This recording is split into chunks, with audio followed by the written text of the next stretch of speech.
Hello, I'm Steve Borski, President and General Director of Parachute. We work on labor safety and work safety. Welcome to everyone. Today, we'll be talking about distracted driving.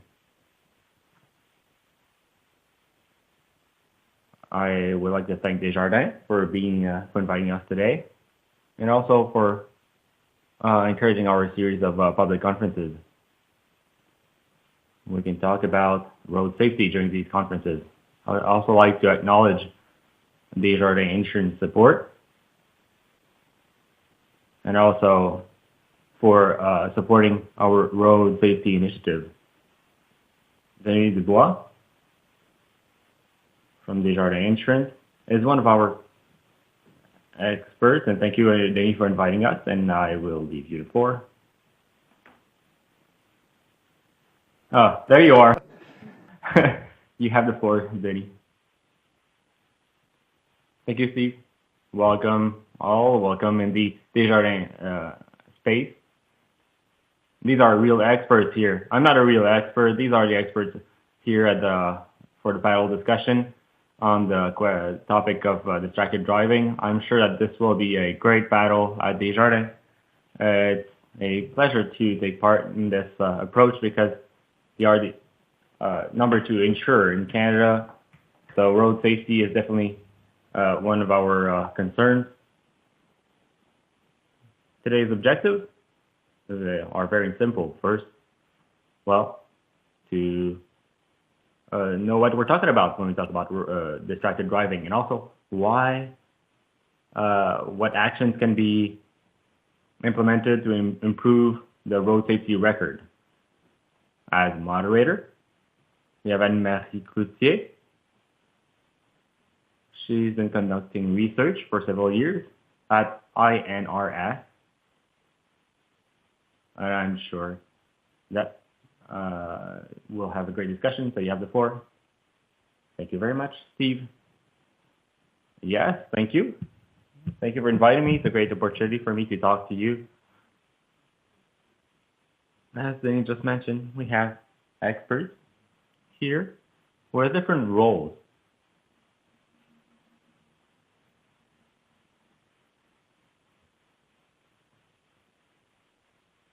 So road perspective requires a collaboration by all stakeholders in order to implement real change.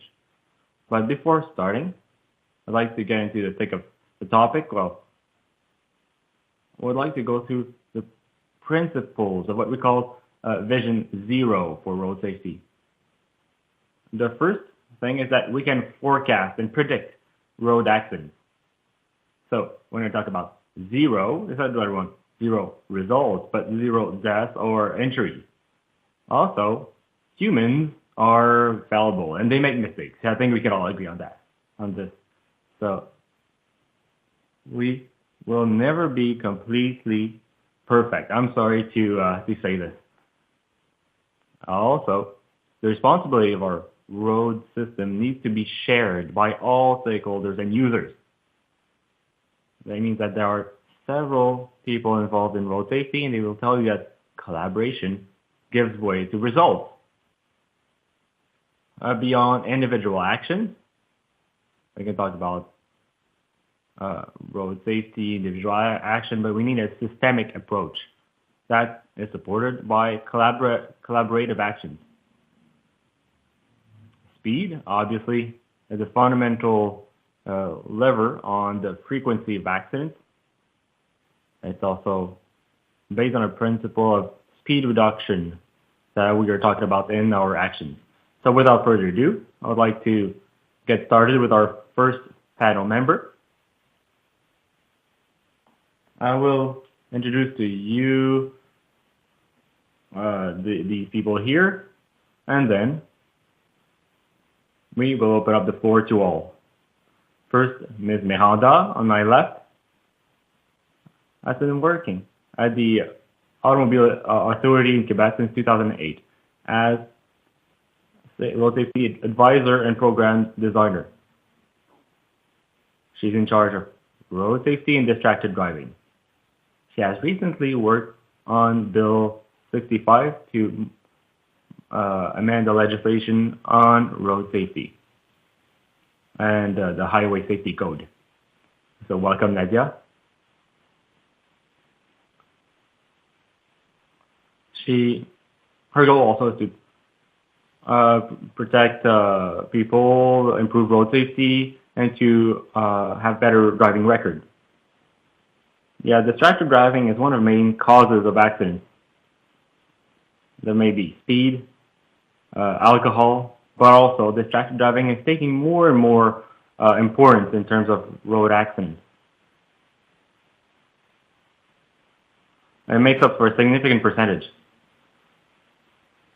About 60,000 fines are handed to distracted drivers per year, and that's a proof that there's still a long ways to go before we get a great record.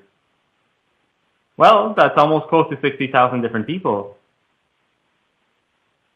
So we're talking about legislation, bylaws, governance, maybe on each level. How can we use these legislative tools in order to fight against distracted driving? What can be done concretely? I think all levels of government, depending on their jurisdiction, have levers for action. Federally, imported and new vehicles are under federal jurisdiction.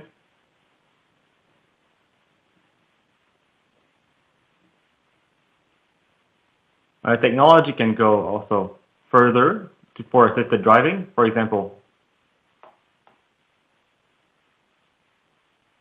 if we look at the size of screens now inside cars, if we can think about Tesla, those cars have 17-inch screens, and so obviously it's a source of distraction. And it can be a limit that is imposed by the federal government. On the other side, we can implement assisted driving tools, for example, collision prevention systems. Starting from 2022, all new vehicles in the U.S. will need to have a frontal collision prevention system. Also, criminalization of distraction driving.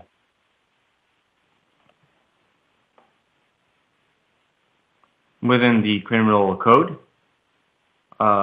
there can be certain amendments that can be done. Yeah, so the criminal code is federal, right? Yes, indeed. On the criminal code, there is a federal. There can be levers that are applied.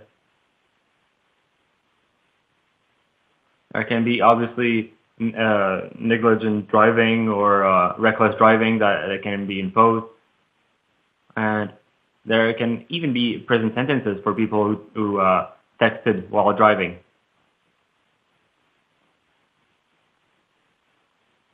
Okay, so what used to be in the criminal code, what is now part of the new bill? Well, technology was different back then. The previous bill prevented the use of cars with telephone assistance.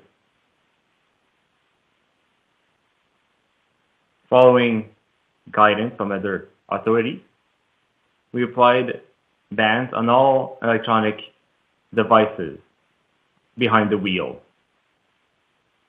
unless they assist the driver. That does not only apply to motor vehicle drivers, but also cyclists. We could also have applied it to pedestrians, but for now, it is narrowed down to motor vehicle drivers and cyclists. Previously, the sanctions went up to $100, but now the first infraction, if I recall, is $300 to $600 and 5 demerit points to the driver's record. And also, it is ramped up for repeat offenses.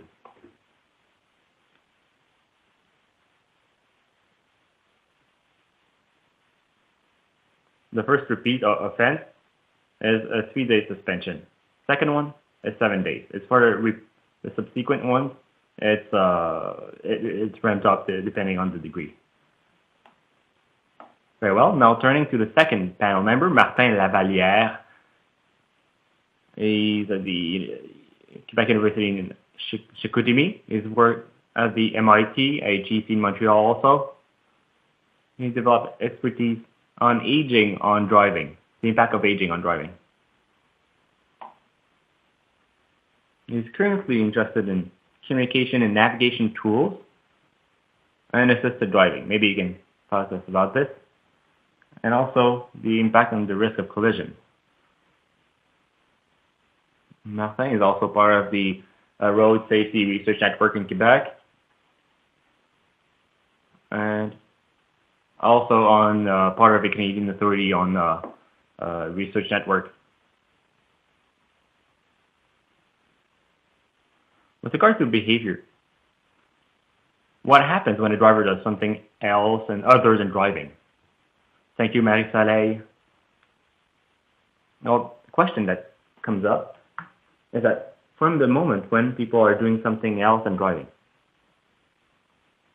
it's as if driving became a secondary duty. For example, playing with the radio on, putting a CD. Now, anyways, there's no more CD players in cars, but we see talking to other passengers, speaking to the kids, and it's become, driving has become secondary to doing something else. As far as the behavior, it's as if now, well, you're in your car and you feel like maybe making a call, doing something else, and that's when distraction becomes overwhelming. Oftentimes, driving might be the most difficult task somebody will do during the day. Driving, with all information processing, with all the use of hands, perception, well, that is the main focus that should be put into the day's task. But now, with active technologies, manufacturers have implemented a lot of assistance. We can now receive text messages in your car, and the car will then allow you to reply to text messages. And manufacturers have gone around the different legislations that have been implemented to still allow people to text while driving somewhat. And so people can still text behind the wheel. I bought a new car, and recently I had to argue with my car dealer, to say, no, deactivate the text message function. I said, no, please, just disable it. I do not want to have it. You are programming and helping people and being distracted. There are other ways to go around for, obviously, taxi, subways, taxi, or else, but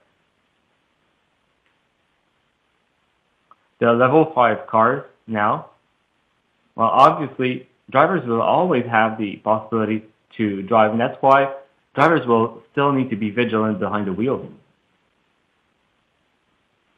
Previously, we've mentioned that you're interested in active security systems. What are those? Active security systems, as mentioned, is that starting from 2022, there will be automatic braking, collision mitigation systems also. Meaning if you are getting too close to the car in front, my car will assist me in braking to a certain capacity to lessen the potential impact. Active security systems were shown as being much more efficient than alarm systems. Because passive systems, what we notice is that people do not realize that well, you are changing lanes, or you didn't signal your lane change, and then people do not realize that the alarm is linked to the behavior of the driver. These active security measures oftentimes are not well perceived by drivers or manufacturers. Meaning, well, if I have now assisted braking systems, I won't have to care anymore.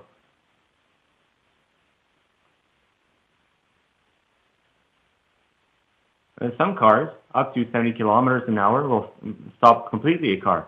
But with other technologies, maybe the car will only stop by 30 kilometers per hour, meaning that there's discrepancy in technology, and there will still be a collision that will happen.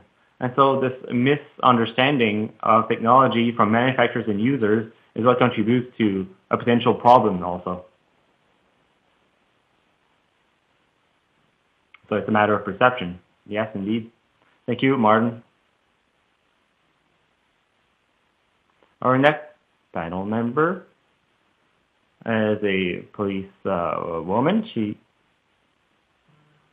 has been working at the Montreal City Police Force since 2002. She is supporting schools at school crossings, and she's implementing also prevention campaigns in the city of Montreal. His involvement is on the ground. So I want to know, what is the impact of this type of campaign, of prevention campaign? Can you give an example of the type of campaign and the results that in terms of change of behaviors?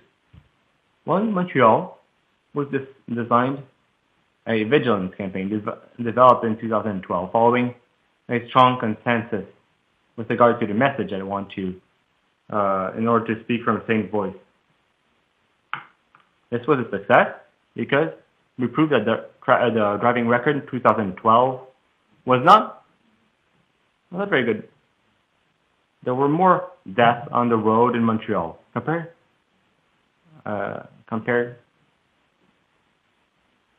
to after the implementation of the campaign. We improved the driving record.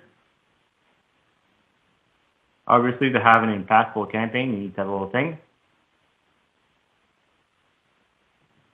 We need to work on repeating messages and hammering the point home. Also, finding partners with same priorities, improving the driving records, and also finding ways to make citizens accountable for their driving. There needs to be different approaches also in order to reach all kinds of citizens. Media needs to take part of it also. What we've noticed also is to have a certain notoriety for the campaign and for it to be noticed by the population. It needs to be done over a long period of time, meaning that we need to have proper communication tools. For example, obviously we need messages and signs in the street and the subway, on the buses. Also set up a website. One way to measure the success of a campaign is through police stops. Are the messages well perceived or well received? Well, we noticed with the 100% vigilant campaign, as we went to see people to see if they understood the message. We conducted then a survey, and we received surprising results. In 2015,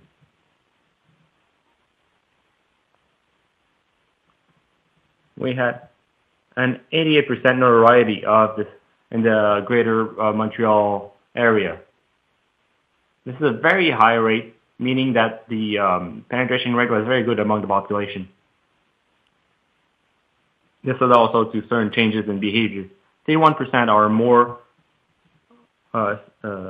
pay more attention to security and their behavior behind the wheel, and 23% of people said that they increased their distances with the vehicles in front. I think this was somewhat of a good success.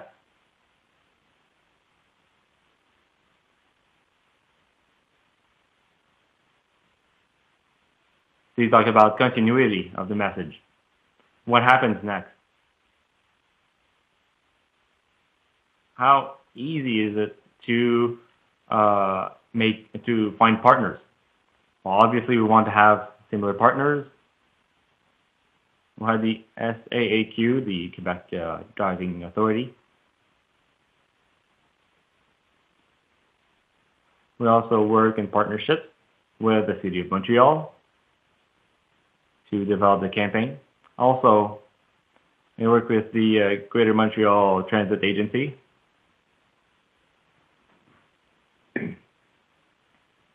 Cyclists and drivers sometimes have a hard time coexisting, so obviously we focus on this area and moduled our messages. Also, we invited cyclists and pedestrians to sit inside a heavy vehicle and to look into blind spots and to notice how it might be tough for heavy vehicle drivers to be aware of all that is around and surrounding them. We work with the Transportation Department of Quebec.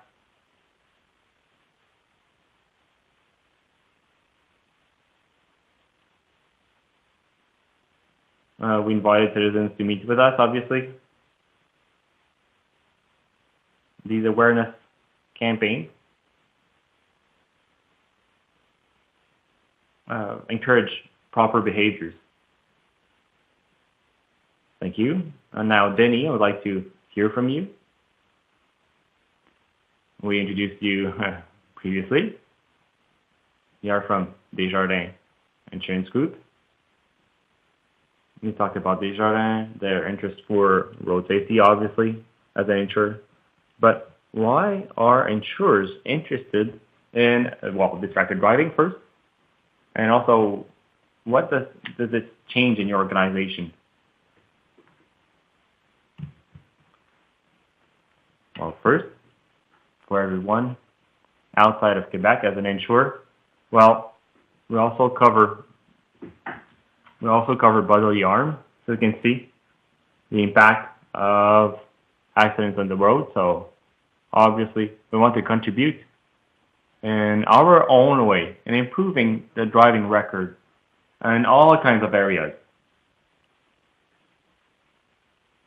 On a shorter term, and I'm no expert, but I'm an actuary, so I love statistics. What we know is that, especially in Quebec, we have done tremendous work in the last 15 and 20 years to improve driving safety. Safe driving. So from 2012, we've seen improvements in car accidents as seen by insurers, right? Since 2012, what we've seen, however, is an increase. So 4.2% of insurees have an accident per year. But after 2012, it turned into 4.9%. So there was an increase. Several components went into this. Distracted driving is obviously a significant one. We know nowadays, well, everybody has a phone, a smartphone, right?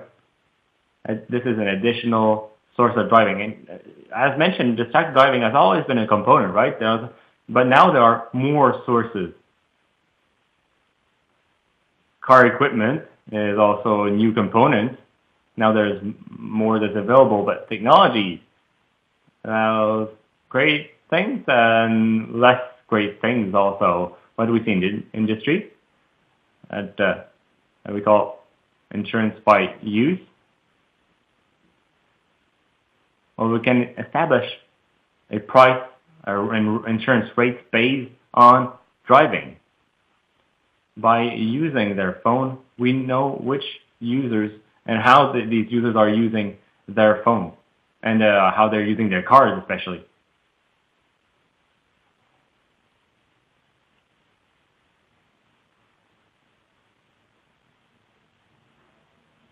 there are 10% of drivers who use their phones a lot. And for these 10% using their cell phones the most, this increases the percentage of claims by 6%. When there's a collision, in 52% of cases, it was done while using the phone. Not necessarily during the accident or at the moment of the accident, but during the trip, the cell phone was used. So obviously, this comes down to what we see is an increase in claims and accidents. This adds pressure to the insurance system, to potential rates. And also what needs to be mentioned is that technology is more and more expensive in cars and more expensive to be replaced. As an insurer, well, definitely it's not interesting to have to replace the equipment. So we want to improve safety records to prevent accidents, obviously, for our clients, and also to keep premiums as low as possible, obviously. That's a great way to contribute to Vision Zero, right? All right, so concretely, you reward good drivers, if I may say, with this program, right? You modulate prices.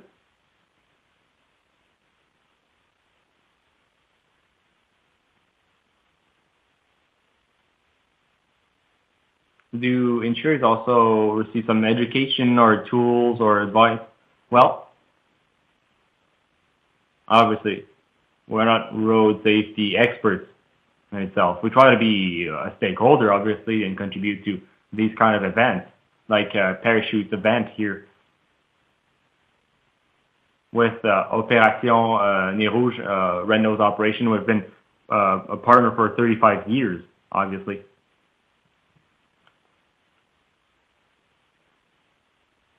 More specifically, also on the remote program with Adjusto, what we do is we give feedback to drivers. Along the way, there can be a red sign saying distracted driving, and this may be live feedback in how drivers modulate their driving. And now we can also recognize through this Adjusto rebate, we can narrow down the best drivers, and obviously what happens on the Highway Safety Code also has an impact in how we plan. When there are infractions, obviously premiums go up. So it's the carrot or the stick. We use both approaches. And going back to technology, we see how feedback has an influence. It's one of the factors. It does influence driving. Thank you. Our last panel member, Etienne Grandmont. Etienne has been involved with Transport Viable, is a spokesperson for viable transport, and since 2012 he's been participating in public appearances on sustainable living, also urban planning.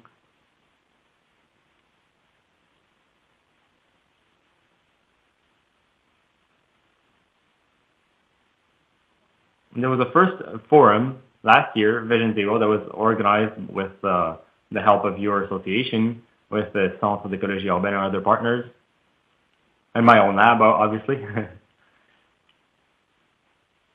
This call to action is available online for those who are interested. I'd like to hear you, Etienne, on the topic of urban planning. It's about individual behavior when we talk about distracted driving, but the way that roads are designed and how signs are implemented, well, how should can we do something about this? Is it possible to reduce distracted driving through urban planning? I don't know. What do you have to say on this? Thank you very much.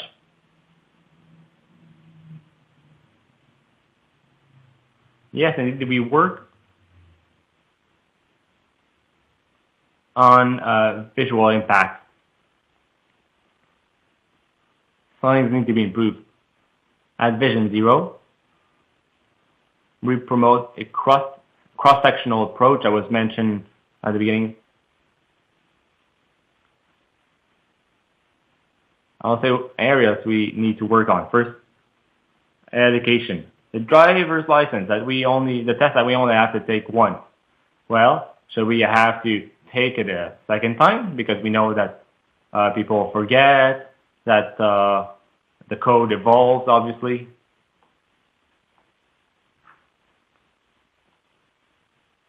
Also, awareness campaign. With Denis and other partners, obviously, we can implement certain programs.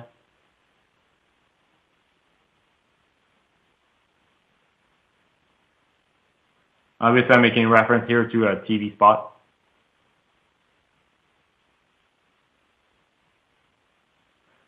Police also have a lot to do. Potential problem is the in silo approach. We're in silos, and oftentimes we don't talk with each other. In the city of Quebec, right now we are reviewing our road safety approach. The last one expired. The current one is targeting behaviors, and that's a good way to do it, obviously. For example, around school in the Limoilou neighborhood, they handed 8,000 fines for driving around schools above the speed limit. So now people at least live with this kind of fear or have this in mind. They'll drive slower around school. But this can only go a certain way before people go back to their behavior.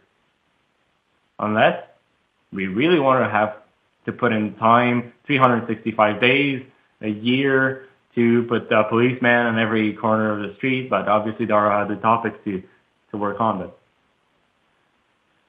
cross-sectionally, we want to get involved with, for example, the environment in a city's environment. So a road strategy with leaders in a city or a province, well, it's not only about transportation, but also communication, urban planning, and other departments, even with community groups. We want to create an environment that is more favorable to reduce a car accident. Because it all boils down to this. What we want is to reduce speed, a vehicle speed, when approaching an obstacle. Whether it is anything on the street, another car, a potential pedestrian. On urban planning, what I want to do is that in potential areas where there could be a pedestrian, a cyclist, well, to reduce speed to 30 kilometers an hour so that accidents don't become fatalities.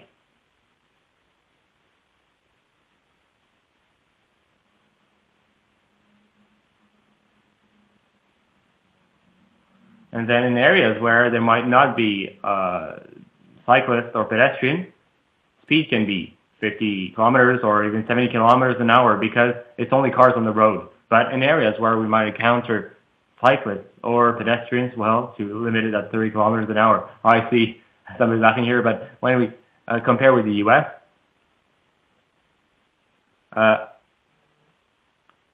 it's 11 deaths per 100,000 inhabitants, while it's at 4.3 here. Well, we can say that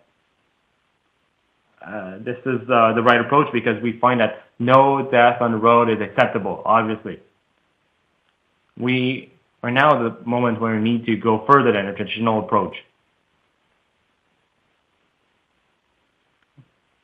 Vision Zero is now what we are turning to.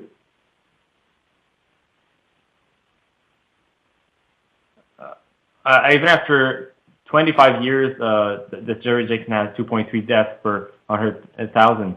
But I'm an eternal optimist. I'm saying it's not impossible, but we need to have a very high ambition, much greater, to reach 0 deaths per 100,000 inhabitants. Yes, there is lots of ways to improve. If we go down to 2.7%, that is 130 people whose life would be saved.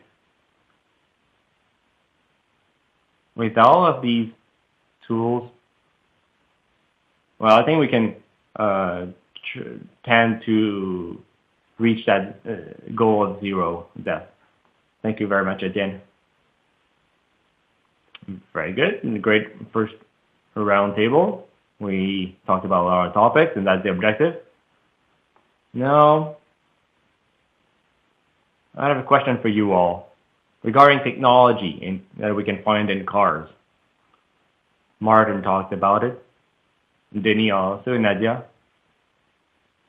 Should it be stricter in how we apply or enforce legislation, or should legislation be stricter? Or should it be more lax with regard to manufacturers, or more strict to ask manufacturers to block certain technologies? We notice that a lot of phones have a function that needs to be activated from the phone. It could be very much possible also to deactivate your phone from using these tools and saying, well, I'm on the phone, I cannot take your call. So how should we operate? How should we do? What is your perspective on this?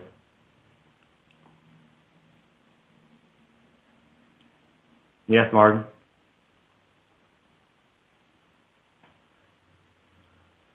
I think we can think about the previous cellular phones with the cord that we could twist around the finger. Well, these older cell phones worked everywhere in Quebec, but they thought it was not convenient because we needed to hold it like a cord phone. But now we have phones with so much computing power. But what do people do? Well, they call their grandparents, they call their friends, and now they have a car that is highly technological also.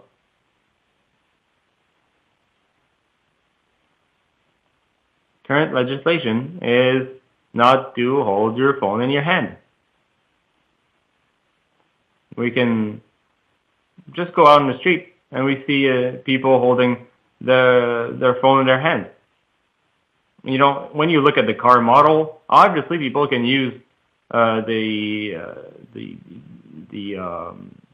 smartphone with their car without having to hold the phone. But technology is available.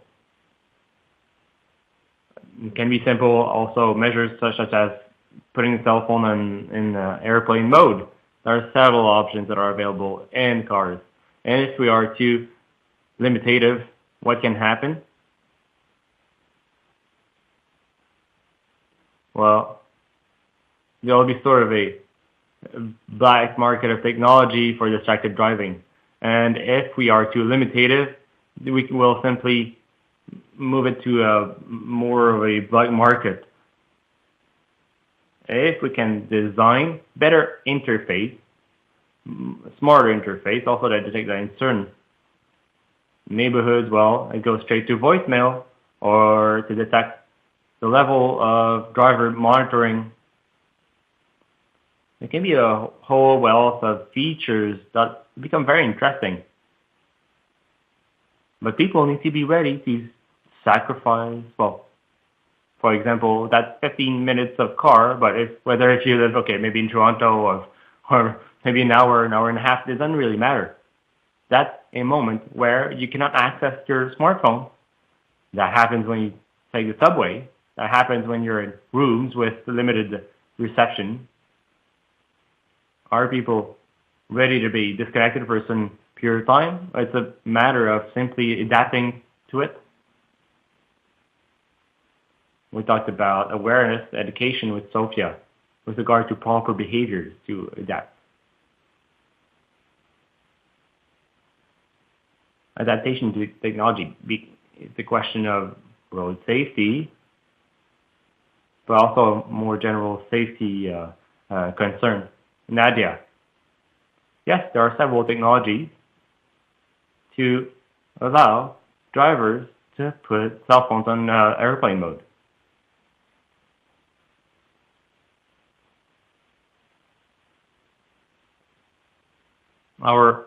What we propose rather is to have automatically the cell phone being blocked by the car. So it goes in the opposite direction. So instead of the driver having to activate or deactivate rather the cell phone, it goes the other way around, right? Yes, well, that's part of the solution.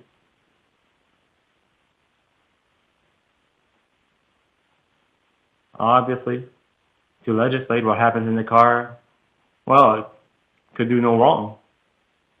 Well, obviously, there's a matter of competition between manufacturers, which will have the feature that can to go around the legislation, right? But in order for drivers to improve their behavior, they need to really be aware of their sole responsibility in a car, which is to drive.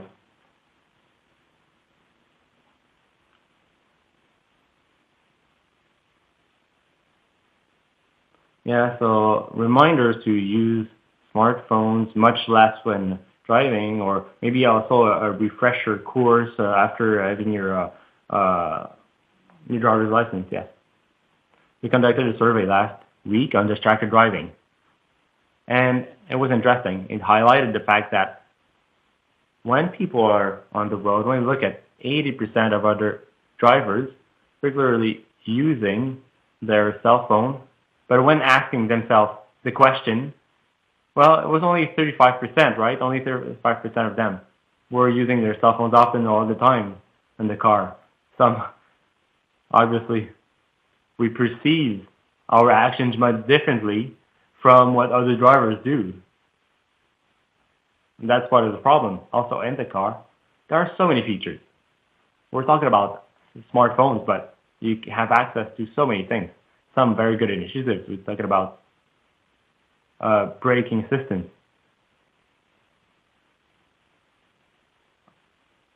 What we see also is a rise in frontal collisions.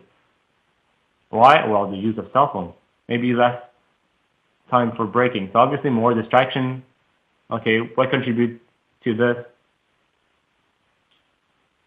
Certain technologies have positive impact, but assuredly some other ones are negative. So the conversation needs to be ongoing. These changes that we've seen, for example, on smartphones, sometimes I use the Waze app.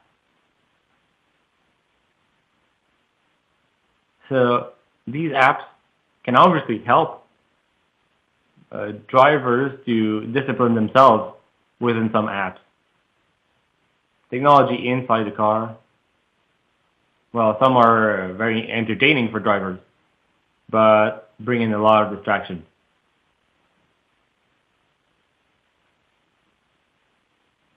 I think holding these kind of events is great because other partners maybe could be interested in looking into this.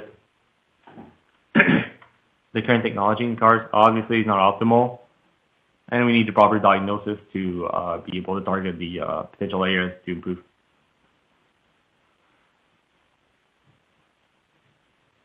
Yes, I was interested in when you talked about criminalization of distracted driving. We also consider this certainly interesting because distracted driving is a source of accidents, right? It's a big source of accidents that is close to driving with under the influence.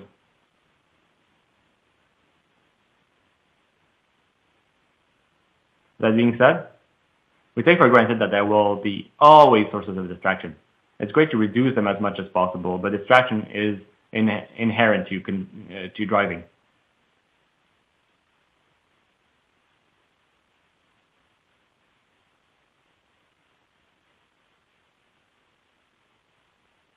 The problem is we're making mistakes behind the wheel. We create distractions. Collisions are created with other cars because we are, by nature, humans.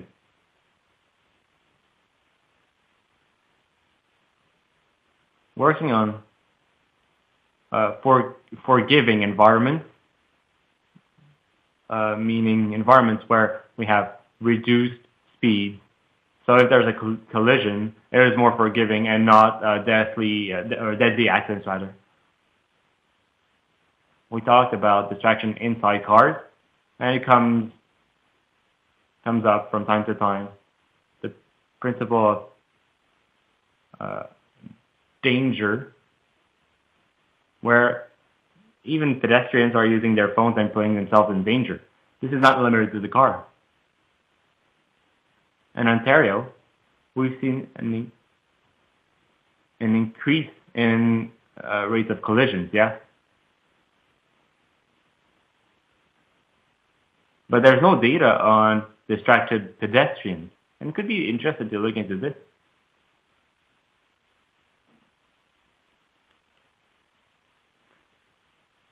In Quebec, pedestrians were in collisions 50% above 65 years old and 32% above 75. So we're far from those smartphone users, right? So what we would like to encourage is having proper environments, mainly the source of threat or danger. Obviously, drivers are the source of danger on the roads, and this is what we need to target.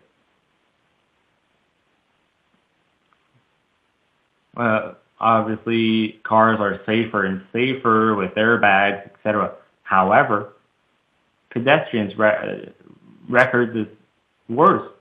It's even number of deaths are even going up, and this is a very important thing also to protect vulnerable users on the road.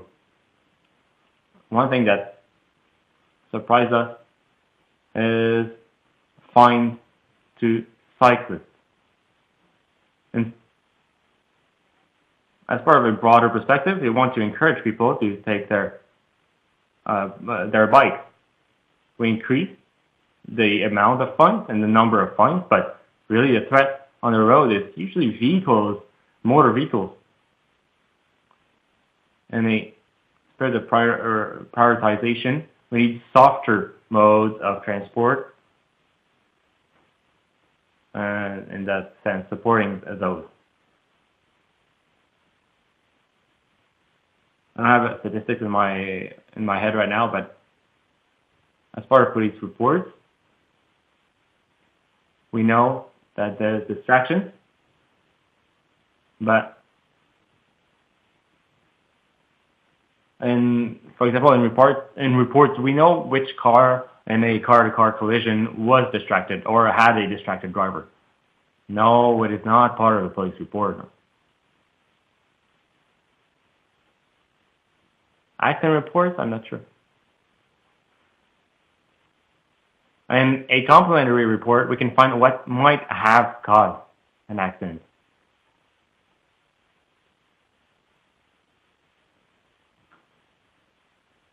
The contributing factor is only determined after an inquiry.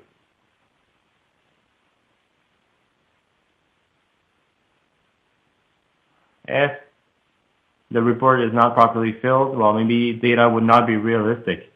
Data we have. Any contributing factors? Well, there's distracted driving, but it's minimal. We don't know the source of it, what caused it. Yes, obviously nobody will raise their hand and said, oh yes, I was contributing to distracted driving, or, well, today we have access to that information. We need to find a way to reach, to have access to that information, because cars have so much data.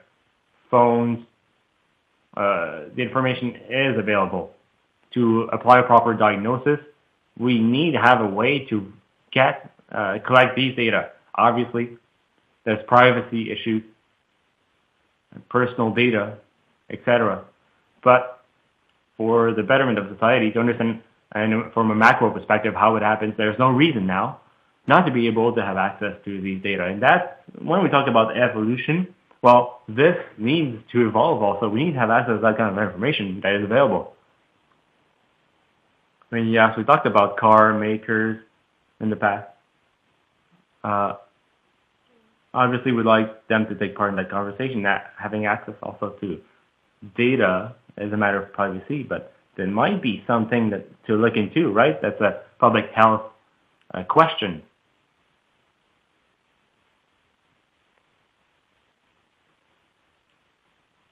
There could be potential collaborations for the public good to establish for these car makers, right?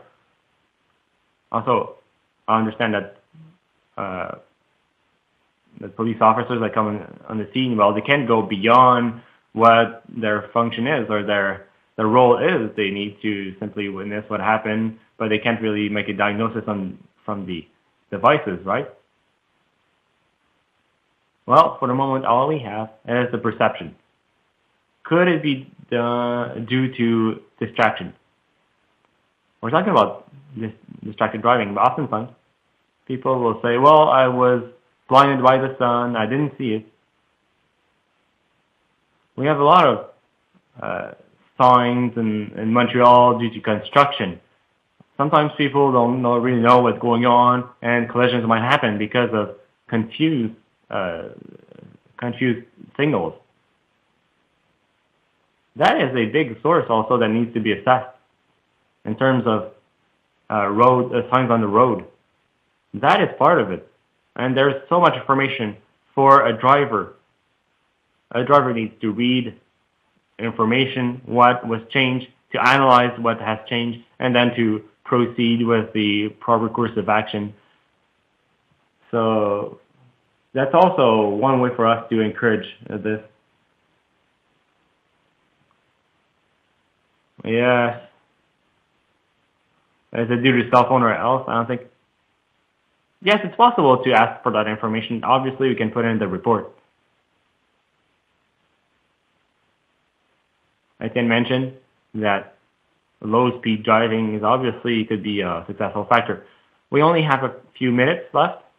I'd like to hear you on, well, how to improve the record. Vision Zero is a systemic perspective, right?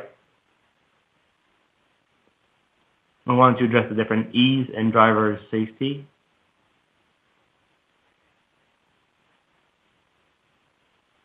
It boils down to individual behavior, right? Maybe people should look into their link or their relation with technology.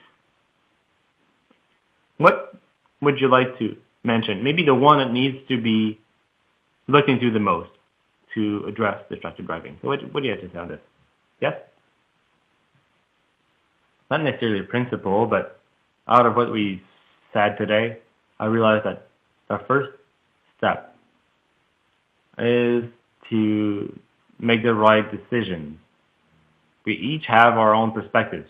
To keep working together with all stakeholders to mobilize them to have proper results and also to have proper actions. Well, I mean, that is by looking into the biggest milestones or the biggest landmarks that need to be accomplished, by looking into the biggest tasks through common measures and partnerships. I remember a conversation with people in Toronto who have a Vision Zero action plan, and they added to the different E's the T of technology, meaning that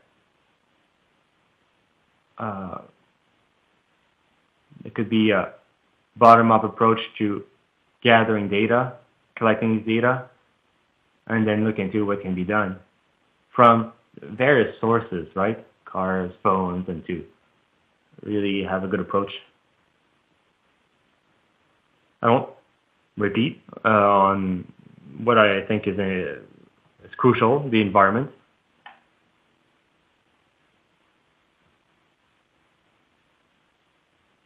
Also, we're not starting from scratch. There have been studies. There's a relative low car accident rate in Quebec. So we're starting from something. It's like about the different E's. People are working on on this already. Maybe we could encourage a cross-sectional approach with the contribution of several levels and departments.